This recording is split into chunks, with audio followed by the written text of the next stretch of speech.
Welcome to Open the Aperture, a video series brought to you by Imgix. In this video series, we look to shine more light on important topics about digital assets on the web. We will explore best practices for your images, animations, CDN, and video in an ever-evolving technological landscape. Let's get started.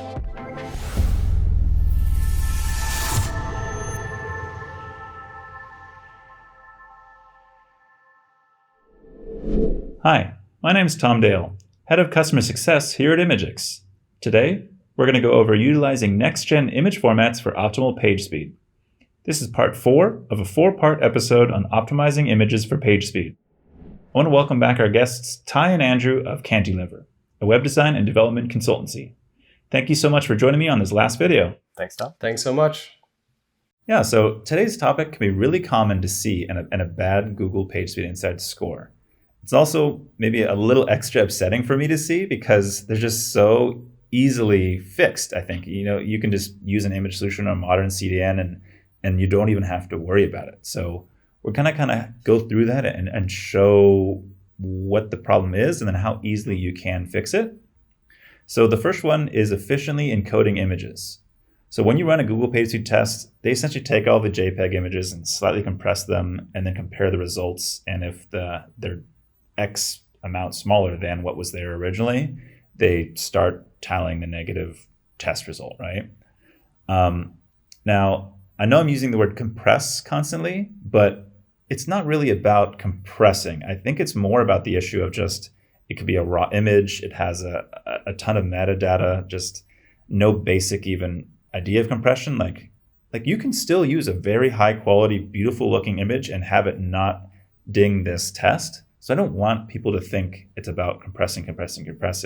It's just like basic good practices that often don't happen and make an image just drastically too heavy. So, in order to correct this, you really just need to use some type of an image solution.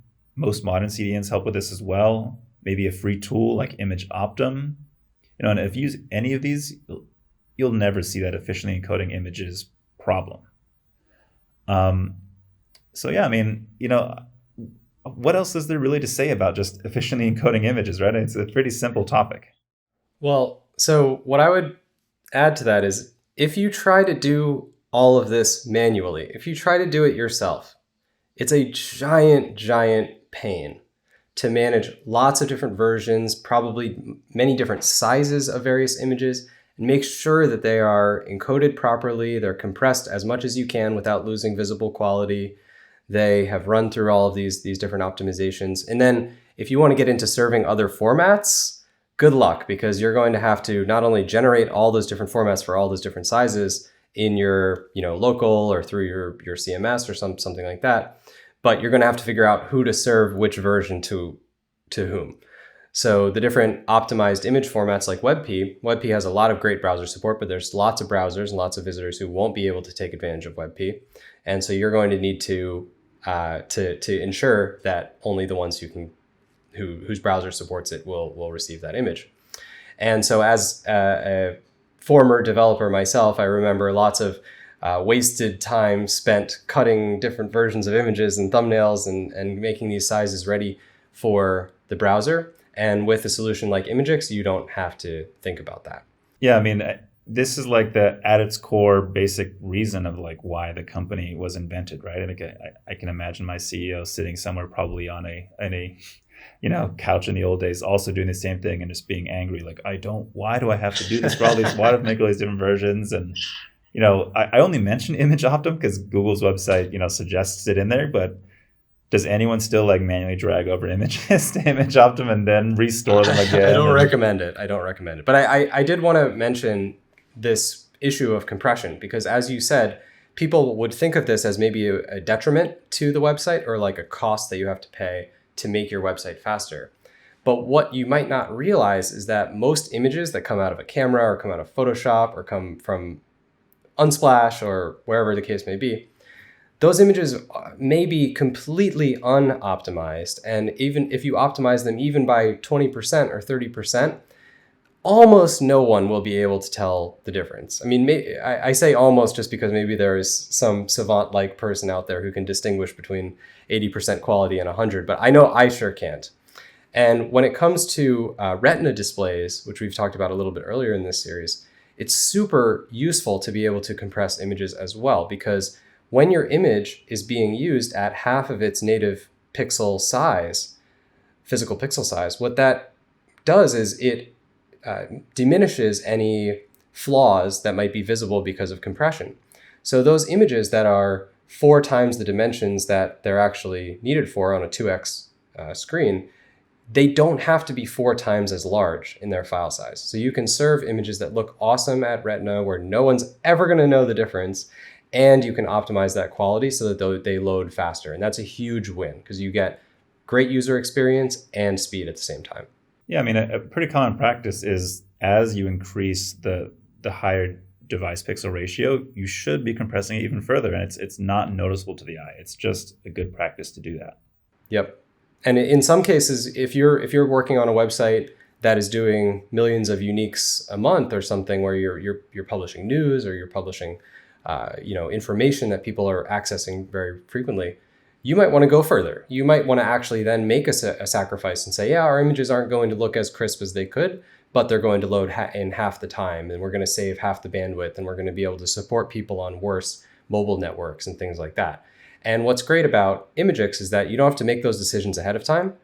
You upload your images, you get everything set up, and then you can kind of tweak and play with it. And you can even maybe do some device detection or, split your pages to some images might need to be high quality and some not. And Imgix gives you the flexibility to do that on the fly and make sure that you're providing as good of a user experience as you possibly can for your exact use case.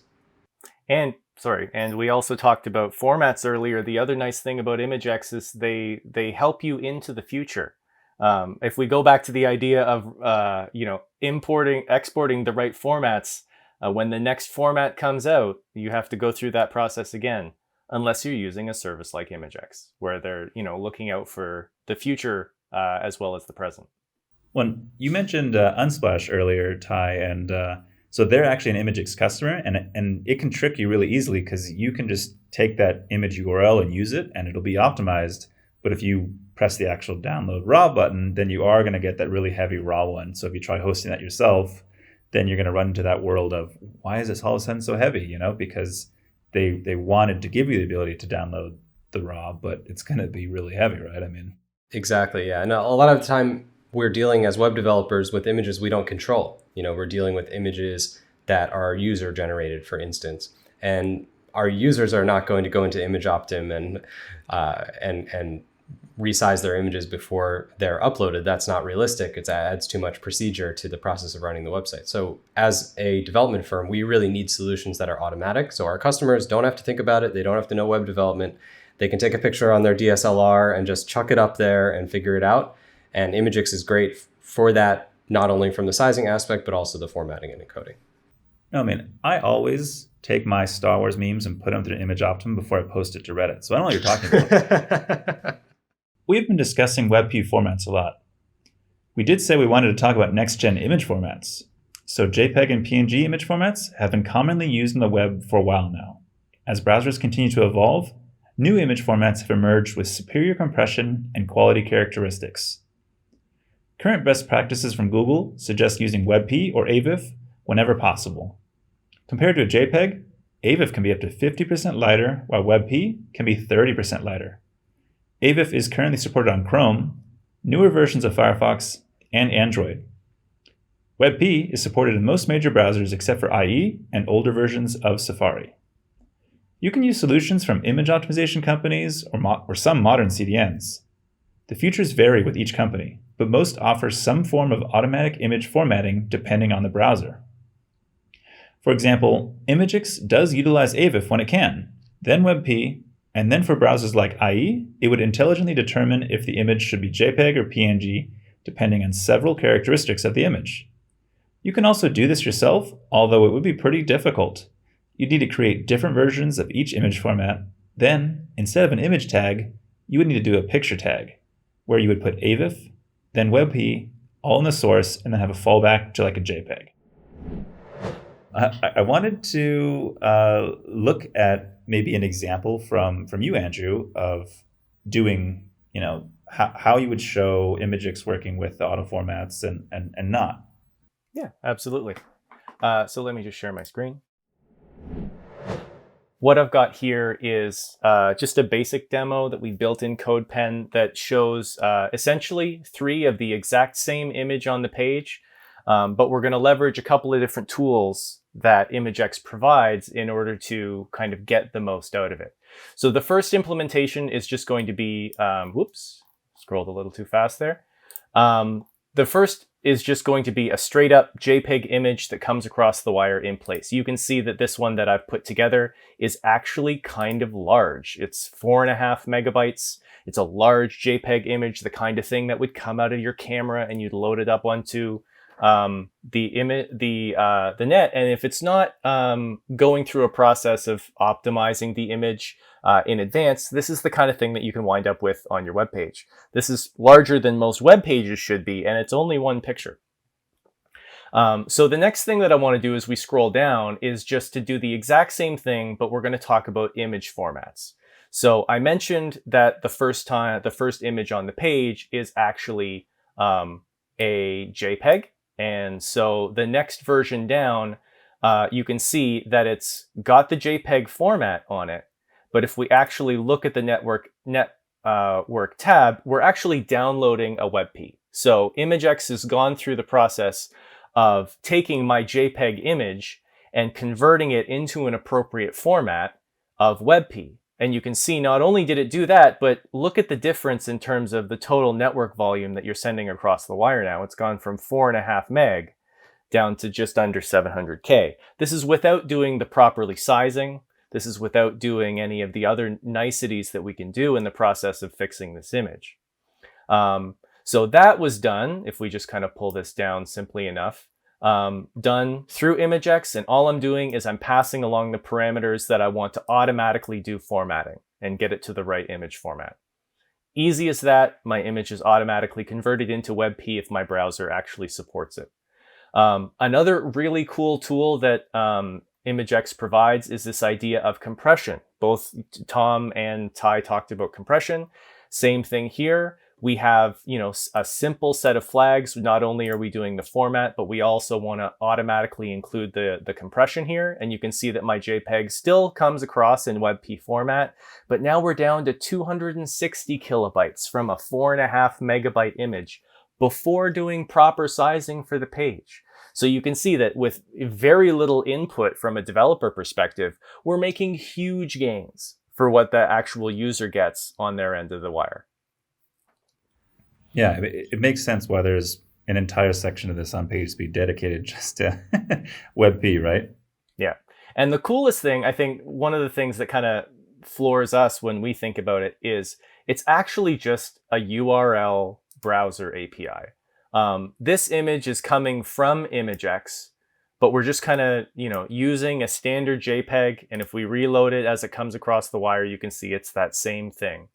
But given that we're working with Imgix, I can pass along parameters to actually modify what we're doing. So I can say auto equals format, and you can see that we've already got that change, right? It's now modified it. It's coming across in WebP format now, and the size has already come across. And that's just from this little query string that we're passing along with the URL.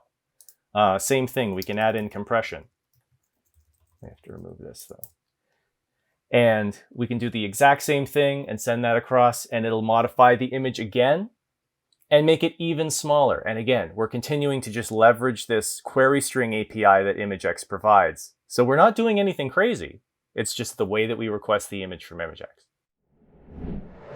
Yeah, and you wouldn't believe how many images on websites are that shot that just came out of an iPhone or just came out of a DSLR where, it maybe doesn't make a lot of sense, or it wouldn't be intuitive as a newer web developer or a site owner that you would even have to think about this, right?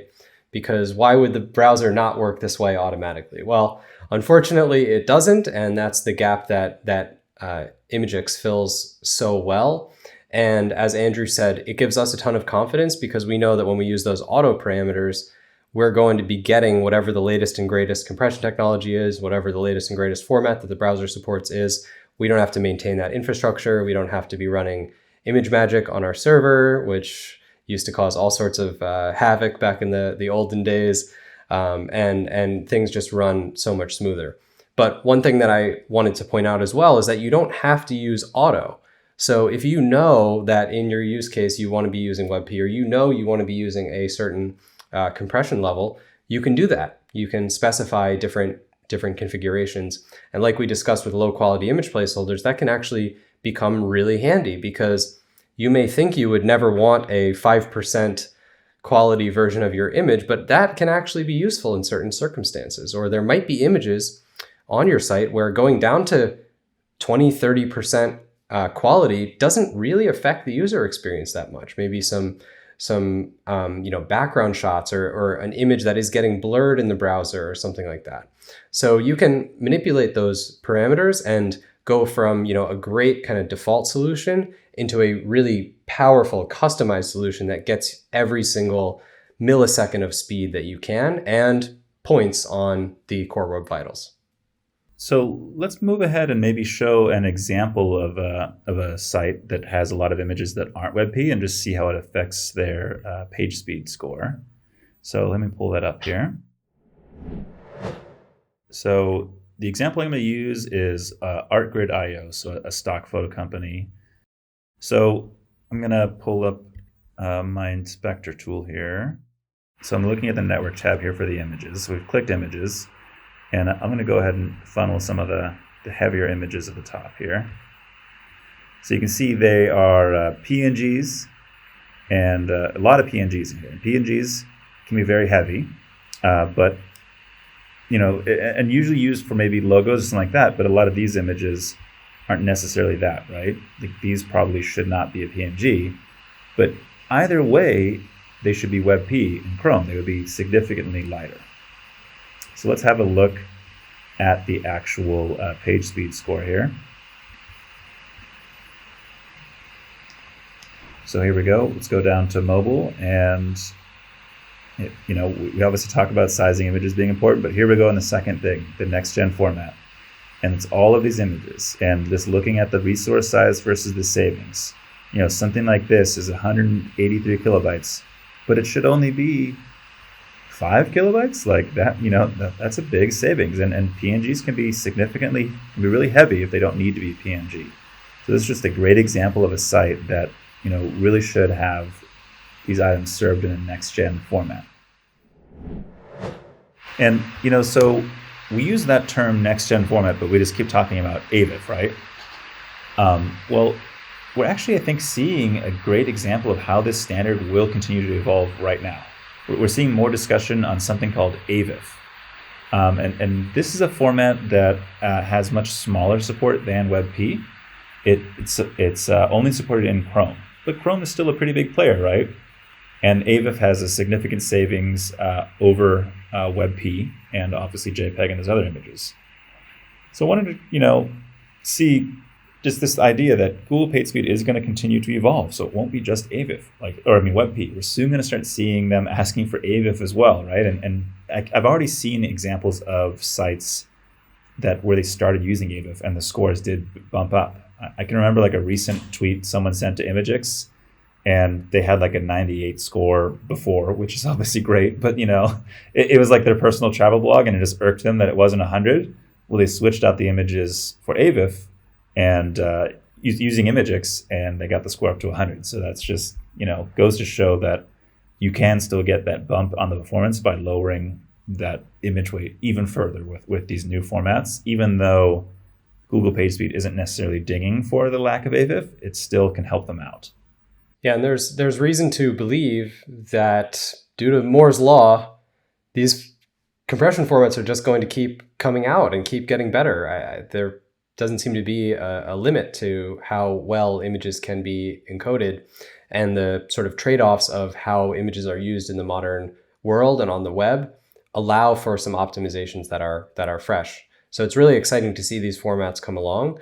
But you should know that it's not just going to stop at AVIF. In 5 to 10 years, there's going to be something else, maybe even AI-driven, GPU-based image re-rendering that could take place, and techniques like that. So you know that if you get your website set up with a tool like Imgix, you're going to be able to access all of that new technology as it's coming out without having to update anything specifically about your website necessarily. Now, I want to bring it back to the Core Web Vitals talk, right? Like, which Core Web Vitals are affected by this idea of efficiently coding and next-gen image formats? So I do think two of them play an important part. You have the largest contentful paint and the first input delay. So for LCP, if this image, your largest one, is the wrong format and isn't encoded correctly, like we saw in that example where it went from 4.3 megabytes to 200, that is a humongous negative score to LCP if you aren't doing the right thing for that one image. Yeah, it's super important to be careful with those banner images, those images that you rely on for your design to make an impression on a user. You want to make an impression on a user, but you don't want that impression to be them waiting for you to make an impression. So it's super critical to especially pay attention to those kind of images as you are going through your site to try to implement some of these techniques that we've been discussing. And not only can you optimize them for size and format and encoding, but you can just set up sort of a comprehensive strategy around that first big paint that the user is going to see when they load your website, and consider all the different aspects of your website, how they fit together, and how they're going to affect that experience. Because if you can make that experience great, it's going to make a great first impression with the user. The user is going to trust your brand more, and they're going to be more likely ultimately to convert. And that's not just me saying this, that's what the data says as well. Well, it's been great discussing both efficiently encoding images and next-gen image formats with you, Ty and Andrew. It's sad to say this is the final episode of our 4-part mini-series. I know. But if this is the only one you've watched, go back. There's great ones. I know we kept mentioning different concepts. There's a ton of great content here. None of us are going to stop talking about page speed and formats when this video stops. We're going to keep talking about it in all our channels, in Twitter, and YouTube. So definitely keep the discussion going. Write in the comments below. We would be happy to answer them. Now, if you do want to try using Imgix yourself, we offer a free forever plan, which you can sign up for today at imgix.com. If you'd like to get the best help with web design and development consultancy, I recommend you go to cantilever.co. I hope I talk with you all on a future topic again, and see everyone else again sometime. Thanks. Cheers. Thanks so much. It was really great to be on with you. Great. Bye, guys.